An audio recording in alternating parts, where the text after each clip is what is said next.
मेरे परदादा थे, first world war, second world war. उसके बाद में मेरे दादाजी थे, वो भी फौज में थे। फिर पिताजी थे, तो पिताजी भी कारगिल में थे, मैं भी कारगिल में था। आपको OLQs डेवलप करने के लिए आपको 5 दिन के SSB पे फोकस नहीं करना है, आपको फोकस करना चाहिए उन OLQs को अपनी लाइफ में लाने के लिए। यहाँ आगे देखा सर, आपका जो डिसिप्लिन का वो जो यहाँ का सिस्टम देखा ना सर, रिश्तेदारी में दादाजी हैं, उसने एक बार भी हमारे को नहीं बोला कारण छोड़ दे, यहीं छोड़ दे, बस कहीं नहीं जाना हमारे। देश हमें देता है सब कुछ, हम भी तो कुछ देना सीखें। इस सीरीज के तहत आज हम मौजूद हैं प्रिंस NDA एकेडमी में और 153 NDA कोर्स के लिए SSB रिकमेंडेड कैडेट्स अपूरब हमारे बीच में मौजूद है, हिसार हरियाणा की सरजमी से, और साथ में उनके पिताजी आदरणीय श्रीमान करण सिंह जी हमारे बीच में मौजूद हैं। मैं आपको बताना चाहूँगा, डिफेंस कॉलोनी हिसार हरियाणा से आदरणीय करण सिंह जी भी खुद डिफेंस में रहे, इंडियन आर्मी में रहे। साथ ही अपूरब के दादाजी भी कारगिल शहीद रहे हैं इंडियन आर्मी में। तो सबसे पहले अपूरब से पूछना चाहूँगा कि किस तरह से प्रिंस NDA एकेडमी की एक जर्नी आपकी रही। सर मैं कहना चाहूँगा मेरी प्रिंस NDA एकेडमी की 2 साल की जर्नी एक लाइफ चेंजिंग जर्नी थी मेरे लिए। बिल्कुल, क्योंकि मैंने जो चीज़ें हॉस्टल में रह के सीखी, मैं शोरूम में वो चीज़ें घर पर रह के नहीं सीख पाता। तो SSB में मेरा एक बहुत बड़ा रोल प्ले किया है क्लियर कराने में प्रिंस NDA एकेडमी ने। बिल्कुल। यस। साथ ही में करण सिंह जी से मेरा ये क्वेश्चन रहेगा कि डिफेंस में आपने एज ए जनरल ड्यूटी सैनिक सेवाएं दी और ऑपरेशन पराक्रम में भी आपका योगदान रहा और आपने कारगिल वॉर में भी भाग लिया था। साथ ही अपूरब के दादाजी आपके पिताजी कारगिल में शहीद हुए। तो ये एक यात्रा, एक वो यात्रा थी और आज भी एक बेटा NDA में ऑफिसर बना है, एक ये यात्रा है। दोनों यात्राओं के बीच में कंपैरिजन आपसे ही मैं पूछना चाहूँगा। शुरू से ही जैसे है भाई, हमारे को तो फौज में ही जाना। मेरे परदादा थे, first world war, second world war, और वो OBI उनको ब्रिटिश ऑर्डर मिला उनको। बिल्कुल ठीक है।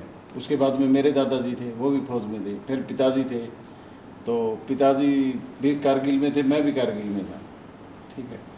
तो हमारे को 4 पीढ़ी तो हो चुकी थी, लेकिन जब से ये पैदा हुआ था सर, एक मेरे मन में था कि आज तक हम जवान के उसमें गए। बिल्कुल बिल्कुल तो इसको थोड़ा चेंज करें।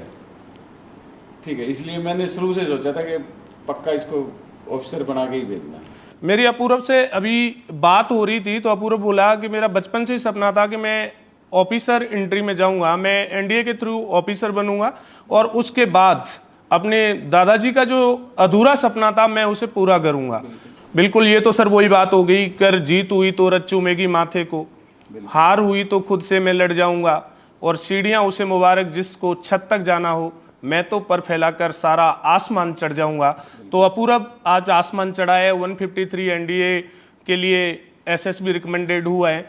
SSB के दौरान कुछ ऐसी स्थितियां जहां परिस्थितियों को भांपते हुए आपने अपनी निर्धारित स्थिति फिक्स की, कुछ ऐसा रोचक तथ्य जो NDA के दौरान घटित हुआ हो, जब आपका SSB इंटरव्यू चल रहा हो या GTO टास्क चल रहा हो या फिर SRT चल रहा हो, और उस दौरान जो आपने वहाँ देखा, जैसे कि मैं देख पा रहा था 34 NDA SSB इलाहाबाद आपका सेंटर रहा था, तो वहाँ पर जो आपके सामने चैलेंजेस थे वो क्या चैलेंजेस थे? सर मैं पहला चैलेंज मेंशन करना चाहूँगा इंटरव्यू प्रोसेस में। उस दौरान मुझसे मेरे फ्यूचर प्लान्स के बारे में पूछा गया, तो मैंने सर तब ये जवाब दिया कि मैं सर मेरे फ्यूचर प्लान्स इंजीनियरिंग रखता हूँ और मैं इंजीनियरिंग परस्यू करने के लिए JEE मेंस दूंगा। तो उन्होंने मुझसे पूछा तो आप क्लियर करने के बाद कौन सी ब्रांच लोगे? बिल्कुल। तो मुझे इस बारे में इतना क्लियर नहीं था ब्रांच वगैरह के बारे में, तो मैंने कहा सर सॉफ्टवेयर, और उन्होंने मुझ पर थोड़ा प्रेशर पुट करने के लिए कहा कि ऐसी कोई ब्रांच होती है। तो तब वहाँ पे मैंने सिचुएशन को हैंडल किया, मैं आगे उस बात पे गया नहीं, मैंने मना कर दिया कि सर मुझे पता नहीं है, और मैंने कहा कि सर मुझे मैकेनिकल के बारे में पता है, आगे सर्च कर लूँगा, वरना मैकेनिकल तो मैं कर ही लूँगा।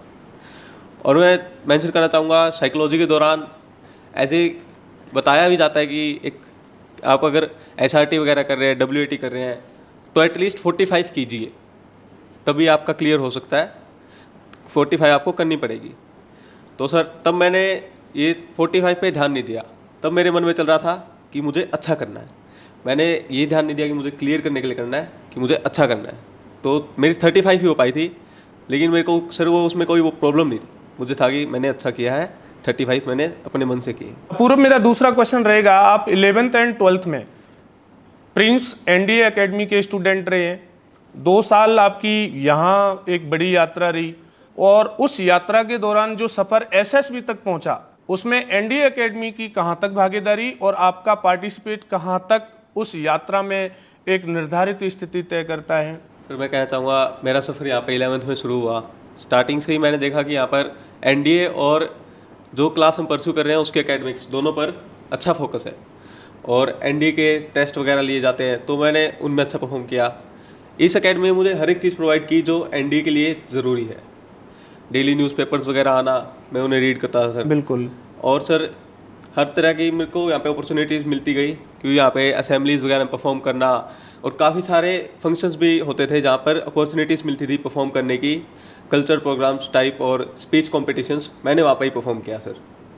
और सर मैं कहना चाहूँगा, यहाँ पे टाइम के साथ हर एक चीज़ मिल जाती है। जैसे ही रिटर्न पास में आया, एक बैच हमारा उससे पहले एसएसबी का हो गया था।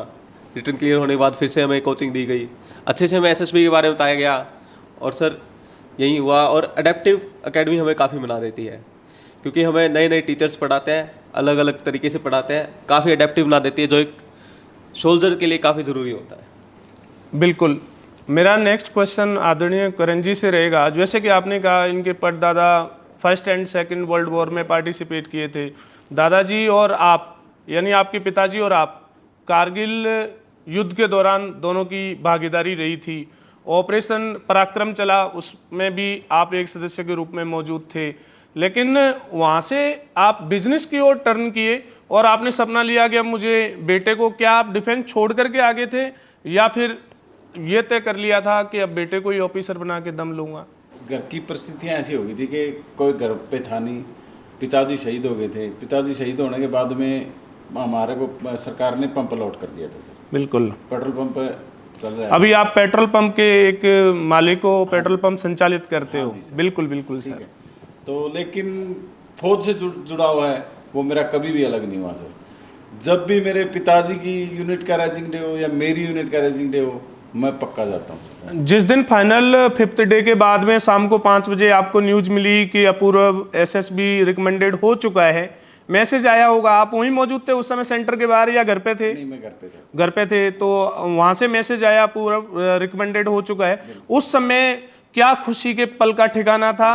कॉलोनी में भी सर, गांव में भी, बिल्कुल रिश्तेदारी में भी, मतलब बहुत ज़्यादा सर। बिल्कुल बिल्कुल सर। मैं और मेरे शब्दों में मैं बयान भी नहीं कर सकता कि कितनी मेरे को खुशी हुई थी उस दिन। आपको जब एसएसबी में ये पूछा गया कि आप जेई के दौरान इंजीनियरिंग फील्ड में जाना चाहते हो, तो आपको ये पता नहीं था कि इंजीनियरिंग में कौन कौन सी ब्रांच होती हैं, आपने सीधा कह दिया कि सॉफ्टवेयर। फिर वहाँ इंटरव्यू स्पेशलिस्ट ने सामने से पूछा होगा कि इसके बारे में पता ही नहीं है, तो आपने ये सीधा जवाब दिया कि मुझे नहीं पता। तो इसका मतलब तो ये हुआ कि बिल्कुल सच बोलो उनके सामने। सर ये चीज़ मेरे साथ लास्ट टाइम हुई थी, मैं इससे सीखा हूँ।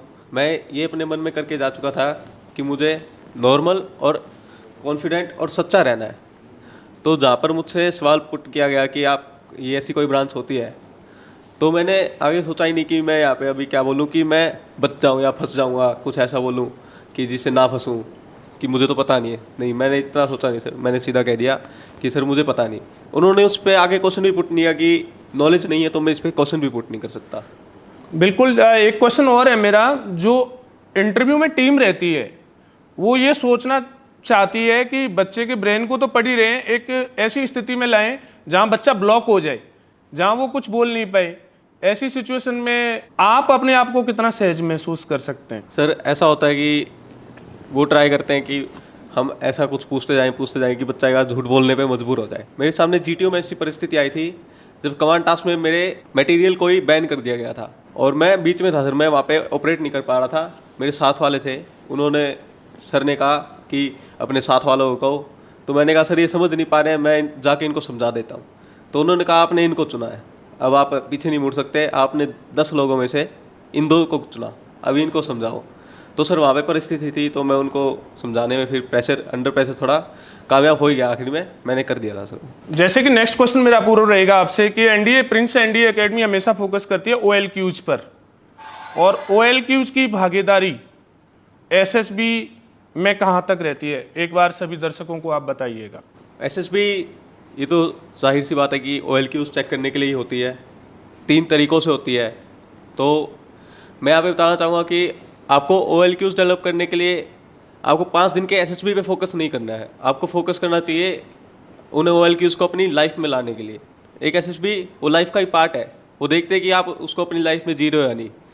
तो OLQs लाओ, डिसिप्लिन से अपनी नॉर्मल लाइफ में जो डेली रूटीन को अपने बढ़िया करो, उसमें हर एक चीज़ को इंक्लूड करेंगे तो सर अपने आप OLQs डेवलप हो जाती हैं।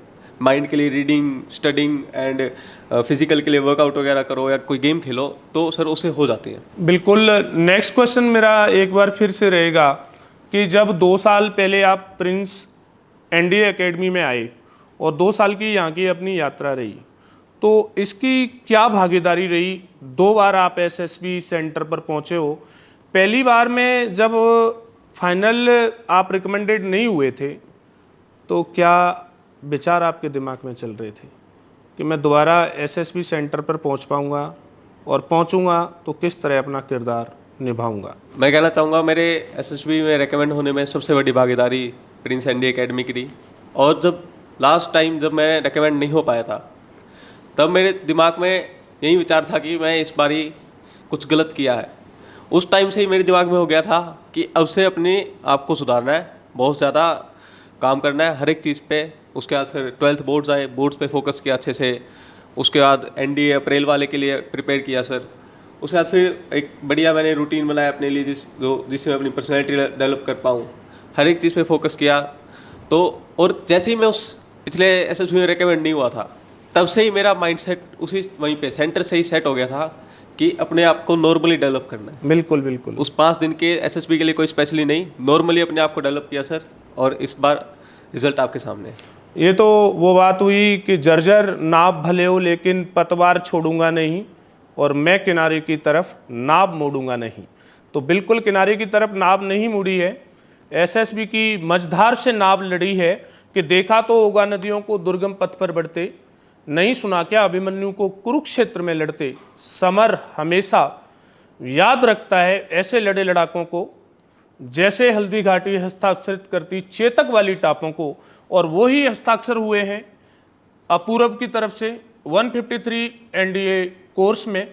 और SSB रिकमेंडेड ये कैडेट्स हिसार हरियाणा की सरजमी से NDA एकेडमी पहुंचा और आज एक ऑफिसर की भूमिका में है। करण जी, कल आपका बेटा था प्रिंस NDA एकेडमी का स्टूडेंट था, और आज हमारे सामने एक ऑफिसर बैठा हुआ है। कैसा लग रहा है आपको? परिवार में पहला अफसर है सर। परिवार का पहला अफसर है। बिल्कुल बिल्कुल। वो काफ़ी बड़ा परिवार है, उसका पहला अफसर है, तो खुशी का तो कोई वो नहीं है सर। जब इसको यहाँ आप 11th क्लास में लेकर के आए, 2 साल पहले 11th क्लास में बच्चा यहाँ आया था, तब आपके दिमाग में क्या क्वेश्चन चल रहा था? सर हम दादाजी साथ थे,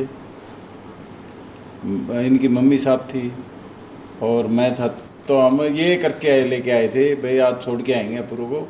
यहाँ आके देखा सर आपका जो डिसिप्लिन का वो जो यहाँ का सिस्टम देखा ना सर। रिश्तेदारी में दादाजी हैं, बेटा उनका लेफ्टिनेंट कर्नल है, बिल्कुल। उसने एक बार भी हमारे को नहीं बोला करण छोड़ दे, यहीं छोड़ दे, बस कहीं नहीं जाना हमारे को। हमने कहीं और ट्राई भी नहीं किया, और उसी दिन उन्होंने ये ऐलान भी कर दिया था तेरा बेटा ऑफिसर बन के निकलेगा यहाँ से, और फाइनली ऑफिसर बन के ही निकला है। लास्ट मैसेज जो आपकी आगामी पीढ़ियां हैं अपूर्व, जो इस समय बच्चे 11th में है, 12th में, जिन्होंने अभी सितंबर का एग्जाम देना है, उन बच्चों को क्या संदेश देना चाहेंगे आप? मैं बच्चों को पहले बात NDA रिटर्न 2024 के लिए बेस्ट ऑफ लक विश करना चाहूँगा, और उनको कहना चाहूँगा कि आपको यहाँ पे ज़्यादा टेंशन नहीं होना है, ज़्यादा टेंशन नहीं लेनी है, और एकेडमी ने जो कुछ सिखाया है वही सब उसी एग्ज़ाम में आता है।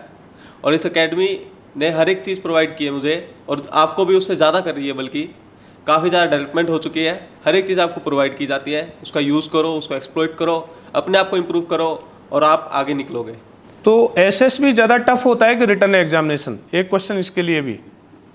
मुझे तो रिटर्न एग्जामिनेशन ज़्यादा टफ लगा। बिल्कुल यही मानना है कि ज़िंदगी में जो आपने जिया है, कितने सलीके से जिया है, वो एसएसबी में रिफ्लेक्ट कर दो, और बाकी रिटर्न एग्जामिनेशन के लिए आपको मेहनत करनी पड़ेगी। तो ये अपूरब की कहानी थी। ऐसे बहुत सारे पूरब में अपूरब निकले हैं, और आगे भी अपूरब जैसे बहुत सारे कैडेट्स यहाँ से जनरेट होते रहेंगे। आपको आगामी जर्नी के लिए प्रिंस एनडीए एकेडमी की तरफ से बहुत बहुत शुभकामनाएं। शेखावाटी, सीकर, राजस्थान की तरफ से बहुत बहुत शुभकामनाएं कि ये दंगल हरियाणा हिसार की जमीन से फतेह हुआ है, जिसमें सिलेक्शन सैलाब का आया और 17 कैडेट्स की भूमिका में नजर आए हैं। मात्र 2 महीने, जुलाई और अगस्त के बीच की जर्नी है, उसमें अपूरब की एक बड़ी भागीदारी। Congratulation, wish you best.